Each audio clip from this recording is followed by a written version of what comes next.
Hey, it's Mike from Metro Trails, back with some more history for you. Here's a little spot that a lot of you have seen, especially in the winter months, when you're passing into Hackettstown, New Jersey on present-day Route 57.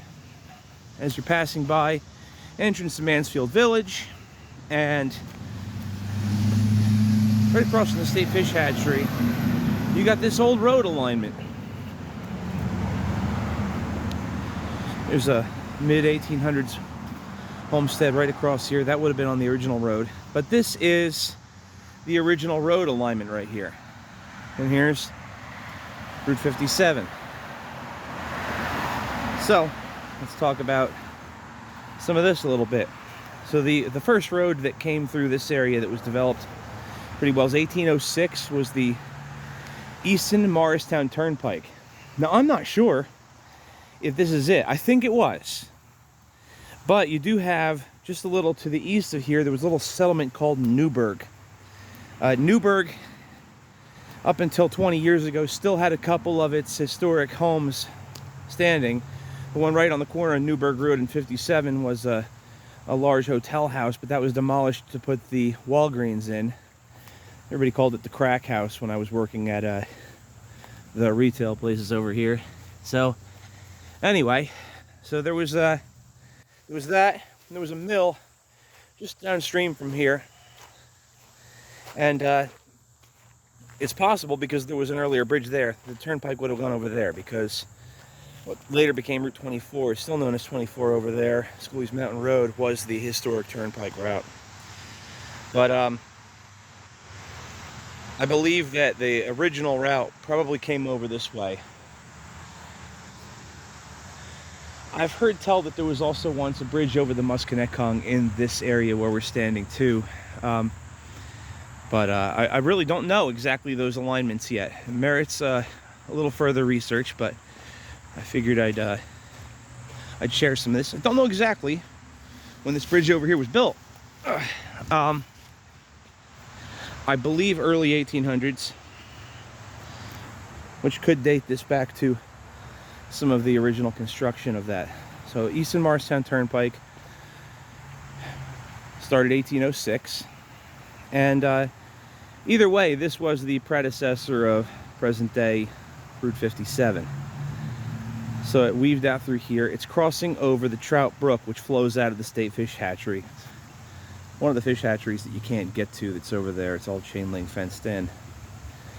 Unfortunately, this bridge has seen better days. It used to have wing walls right up along the sides of it, just like so many of the other stone arches that we see. And it had a wall alongside of it all the way down this direction, but years of flooding have caused major deterioration to the structure. I would love to see this saved, but the amount of work to get out here to it is pretty big. We'll do a little rock hop here and show you closer, because I know a lot of you have thought about this and wanted to come down and have a closer look at this old bridge. See, the arch is really holding up beautifully on the inside. It's just deteriorating on the outside. It needs to be repointed very badly. So it's not beyond saving by any means, but it's only a matter of time. And there we go. It's only a matter of time before it goes. There used to be a really nice similar bridge in Morristown at Speedwell Lake, just down from the present-day Speedwell Bridge, but that was wrecked in a flood, I believe, in 2004. So this was still in use through the 1910s as the regular route. And then I believe it was one of the 1920s realignments over here that took Route 24, later 57, put it over here parallel with us. So this did exist into the days of pavement. You can look down here, you've got a macadam. Pavement is still here, and if you follow the road into the woods, it's still through there. This obviously would have been a one-lane bridge. The upstream side is obviously more deteriorated the other. Here, we'll have a closer look at that. Pavement actually goes back quite a long ways, almost to the time of the original construction. So the first macadam highway was the historic National Road down around Hackettstown, Maryland. The guy that invented that process was a Scotsman by the name of John Loudon McAdam.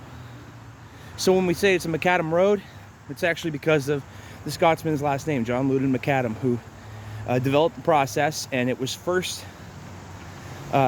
implemented on the National Road, which went out across Maryland from the Washington, D.C. area. It went through Hancock, Hagerstown, all the way out towards Cumberland and beyond. That road was approved by Thomas Jefferson during his presidency in 1806. But that's another whole story. We'll get to more of that on a future hike. But that's where, when you see macadam roads, or when you hear somebody talk about macadam, that's where it comes from. So as you can see, the bridge is still holding up pretty good. Makes for a really nice little trail. No parking access over on this side, but there's a State Department of Fish and Wildlife lot off of 57 down this way. Here we are on the old road, later given the designation Route 24, and it still has that number as you get out through towards Chester.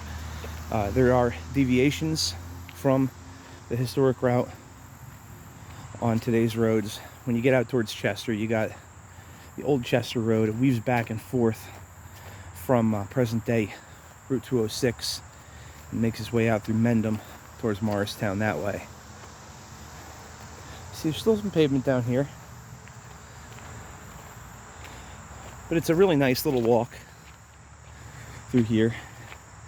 And if you fish, there are just beautiful spots on the Musconetcong River right through here. It's a great river. It has a National Wild and Scenic designation.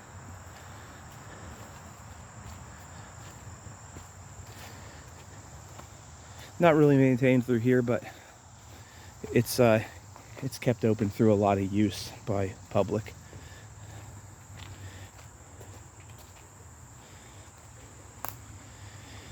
Have a riffle in the river right here. So anyway, that's a little bit on this abandoned stretch of road over here that's now just a fish and wildlife trail on the west side of Hackettstown. So if anybody knows anything more about exactly where the road alignments were back in the day, I'd love to know. I'm looking into some of the King's Highway, which is another old road, but we've got a couple of roads designated King's Highway in Warren County that are not connected in any way to the more famous King's Highway from the 1600s, which is the first highway in the United States. So, I'm trying to find out what exactly they mean by those, if they're just something that was legislated by the king, like our King's Highway in New Jersey from King Charles way back in the 1600s, or if it's got some other history. I'm going to try to uncover this stuff and record it before it's gone. Anyway, there you go. Musconetcong Wildlife Management Area in Hackettstown. Have a nice day, and thanks always for watching.